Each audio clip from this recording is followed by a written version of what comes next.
ಸದನದಲ್ಲಿ ಈ ವಿಚಾರ ಪ್ರಸ್ತಾಪ ಮಾಡ್ತಿದ್ದಾರೆ. ನೋಡಿ, ಸಂಪೂರ್ಣ ದಾಖಲೆಗಳನ್ನ ಪರಿಶೀಲಿಸಲಾಗಿದೆ.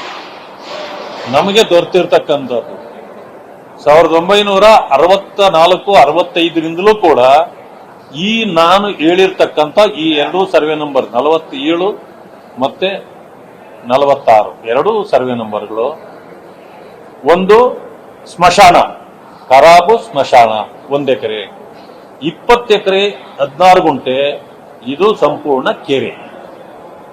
ಕೆರೆ ಬಹಳ ದೊಡ್ಡದಾಗಿರ್ತದೆ. ಶಿಲ್ಟ್ ಮುಚ್ಕೊಳ್ತಾ ಅದು ಎತ್ತರಕ್ಕೆ ಬರ್ತದೆ.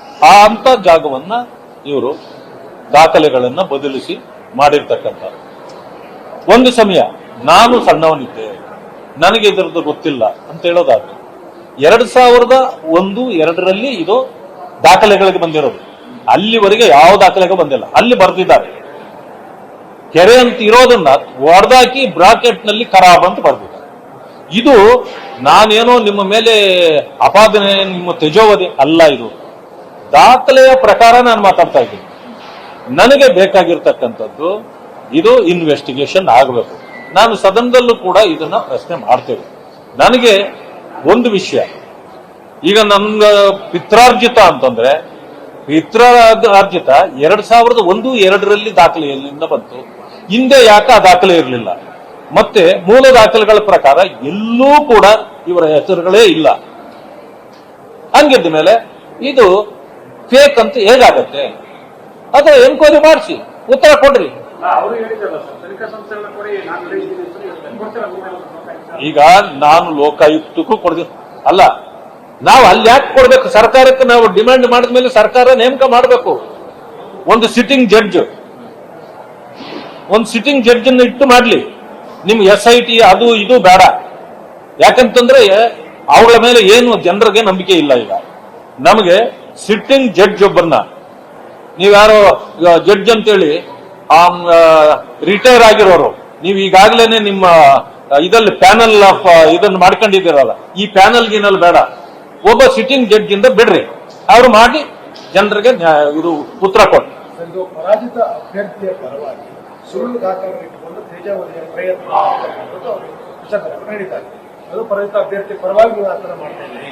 ನಾನು ಒಂದು ಮಾತಾಡ್ತೀನಿ, ಪರಾಜಿತ ವಿಜಯಿಯಾಗಿರೋರು, ಸಚಿವರು ಅಥವಾ ದೊಡ್ಡ ಮನುಷ್ಯ, ಈ ಕಥೆಗಳೆಲ್ಲ ಬೇಡ. ನನಗೆ ಬೇಕಾಗಿರ್ತಕ್ಕಂಥದ್ದು ದಾಖಲೆ ಮಾತಾಡಬೇಕು. ಅಭ್ಯರ್ಥಿಗಳು ಚುನಾವಣೆಗೆ ನಿಂತವರಲ್ಲ. ನನಗೆ ದಾಖಲೆ ಇದೆಯಲ್ಲ, ಆ ದಾಖಲೆ ಸುಳ್ಳು ಅಂತ ಹೇಳಕ್ ನಿಮ್ಮ ಹತ್ರ ಏನಿದೆ? ದಾಖಲೆಯನ್ನು ಸುಳ್ಳು ಮಾಡಬೇಕು ನೀವು. ಅದಕ್ಕೆ ಎನ್ಕ್ವೈರಿ ಮಾಡ್ರಿ. ಇನ್ನೊಬ್ಬರ ಮೇಲೆ ಗೂಬೆ ಕೂರಿಸ್ತಕ್ಕಂಥದ್ದು ಬೇಡ. ವಿರೋಧ ಪಕ್ಷದಲ್ಲಿ ನಾವು ಇರೋದೇನಕ್ಕೆ? ನ್ಯೂನ್ಯತೆಗಳನ್ನು ಎತ್ತಿ ನಿಮಗೆ ತೋರಿಸಲಿಕ್ಕೆ. ಅದಾದ ನಂತರ ಅದಕ್ಕೆ ಉತ್ತರ ಕೊಡಬೇಕಾದವರು ನೀವೇ ಹೊರತು, ನಾನು ಬಹಳ ನೀಟಾಗಿದ್ದೆ, ನಾನು ಆಗಿದ್ದೆ, ಹೀಗಿದ್ದೆ, ನನ್ನ ಮೇಲೆ ಯಾರೋ ಗೂಬೆ ಕೂರ್ಸಕ್ಕೆ ಹೀಗೆ ಇವೆಲ್ಲ ಬದಿಗಿಡ್ಬೇಕು. ಇದಲ್ಲ ಉತ್ತರ.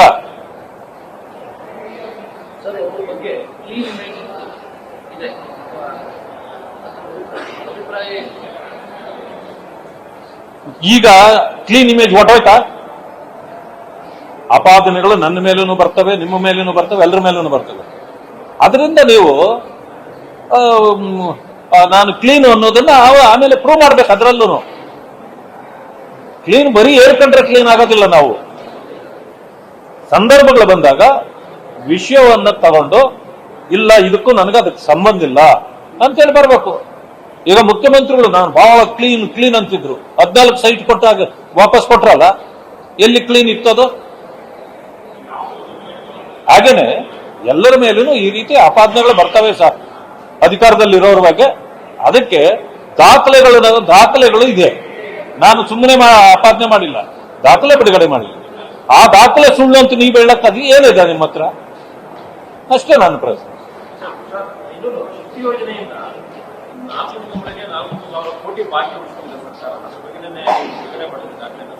ನೋಡಿ, ಇವ್ರು ಏನು ಗ್ಯಾರಂಟಿಗಳು ಜನರಿಗೆ ಕೊಡ್ತಾ ಇದ್ದೀವಿ ಅಂತ ಹೇಳ್ತಿದಾರೋ, ಆ ಗ್ಯಾರಂಟಿಗಳೇ ಮೋಸದ ಗ್ಯಾರಂಟಿಗಳು. ಜನರಿಗೆ ಗ್ಯಾರಂಟಿಗಳು ತಲುಪುತ್ತಾನೇ ಇಲ್ಲ. ಈಗಾಗಲೇ ಶಕ್ತಿ ಯೋಜನೆಯಲ್ಲೂ ಇವತ್ತು ದೊಡ್ಡ ಭ್ರಷ್ಟಾಚಾರ ಆಗ್ತಾ ಇದೆ. ಗೃಹಲಕ್ಷ್ಮಿಯಲ್ಲೂ ದೊಡ್ಡ ಭ್ರಷ್ಟಾಚಾರ ಆಗ್ತಾ ಇದೆ. ಈಗಾಗಲೇ ಬಸ್ ಪ್ರಯಾಣದಲ್ಲೂ ದೊಡ್ಡ ಭ್ರಷ್ಟಾಚಾರ. ಅಲ್ಲಿ ಆಗೋದೇ ಒಂದು, ಇವರು ತೋರಿಸೋದೇ ಒಂದು.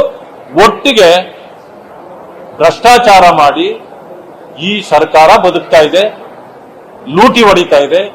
ಆ ಕಾರಣದಿಂದ ನಾವು ಇದನ್ನೆಲ್ಲ ಎತ್ತಿ ತೋರಿಸಿದ್ರು ಕೂಡ ಅವರು ಒಪ್ಕೊಳ್ಳಕ್ಕೂ ರೆಡಿ ಇಲ್ಲ. ಮತ್ತೆ ಸಿಕ್ಕಾಕೊಂಡ ಮೇಲೆ ಸಾರಿ ಅಂದ್ರೆ ಹೋಯ್ತಾ.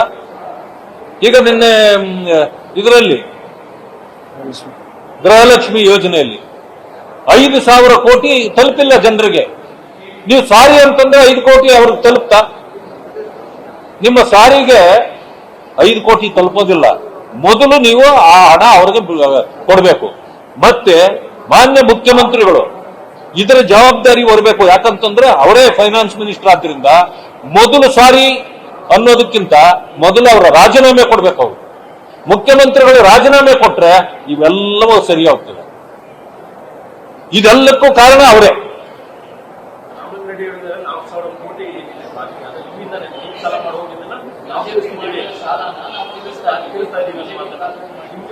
ಅಲ್ಲ, ಈಗ ನೀವು ಜನರಿಂದ ಇದು ಬ್ಯಾಲೆನ್ಸ್ ಇದೆ ಎಂದ ಕಾರಣಕ್ಕೆ ನಮ್ಮ ಹೆಸರು ಬಂತ. ಈಗ 2.5 ವರ್ಷ ಆಯ್ತು. ಏನ್ ತಿಂತ ಇದ್ರು? ಕಡುಬು ತಿಂತ ಇದ್ರ? 2.5 ವರ್ಷದಿಂದ ಸರ್ಕಾರ ಏನ್ ಕಡುಬು ತಿಂತ ಇತ್ತ? ಎಲ್ಲಾ ಸರ್ಕಾರಗಳು ಆಡಳಿತ ಮಾಡುವಾಗ ಎಲ್ಲ ಅಕೌಂಟ್ಗಳನ್ನು ಚುಕ್ತಾ ಮಾಡಿ ಹೋಗಲ್ಲ. ಆನ್ ಗೋಯಿಂಗ್ ಪ್ರಾಜೆಕ್ಟ್ ಏನಿರ್ತದೆ ಅದರ ಪ್ರಕಾರವೇ ಹೋಗೋದು. ಏನ್ ಇವ್ರೇನು ಕ್ಲೀನ್ ಚಿಟ್ ತಗೊಂಡು ನಾವೆಲ್ಲಾನು ನಮ್ಮ ಅವಧಿ ಎಲ್ಲಾನು ನಾವು ತೀರಿಸ್ಬಿಟ್ಟಿದೀವಿ, ಇನ್ನು ಮುಂದೆ ಬರೋ ಸರ್ಕಾರ ಇಲ್ಲಿಂದ ಝೀರೋದಿಂದ ಹೋಗ್ಬೇಕು ಅಂತ ಮಾಡ್ತಾರ? ಎಲ್ಲಾ ಸರ್ಕಾರಗಳು ಮಾಡೋದು ಅದೇನೆ. ನೀವು ನಾಳೆ ಬಿಟ್ಟು ಹೋಗೋದು ಏನು ಅಂತ ಗೊತ್ತು.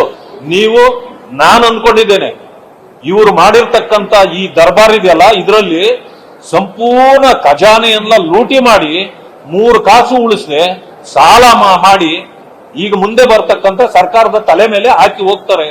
ಅದರಿಂದ ನಾನು ಇವತ್ತಿಂದನೇ ಹೇಳ್ತೀನಿ, ಕಾಂಟ್ರಾಕ್ಟ್ಗಳು ಇನ್ನೇನು ಅನೌನ್ಸ್ ಆಗ್ತಾವೋ ಇವೆಲ್ಲ ಯಾರಾದ್ರೂ ನೀವು ಏನಾನ ಕಾಂಟ್ರಾಕ್ಟರ್ಗಳು ಈ ಕಾಂಟ್ರಾಕ್ಟ್ ಕೆಲಸಗಳನ್ನೇನಾದ್ರೂ ತಗೊಂಡ್ರೆ ಮುಂದೆ ನೀವು ಇದೇ ಪರಿಸ್ಥಿತಿಯನ್ನ ಅನುಭವಿಸಬೇಕಾಗ್ತದೆ. ಹುಷಾರಾಗಿರಿ ಅಂತ ನಿಮ್ಮ ಮೂಲಕ ಹೇಳಲಿಕ್ಕೆ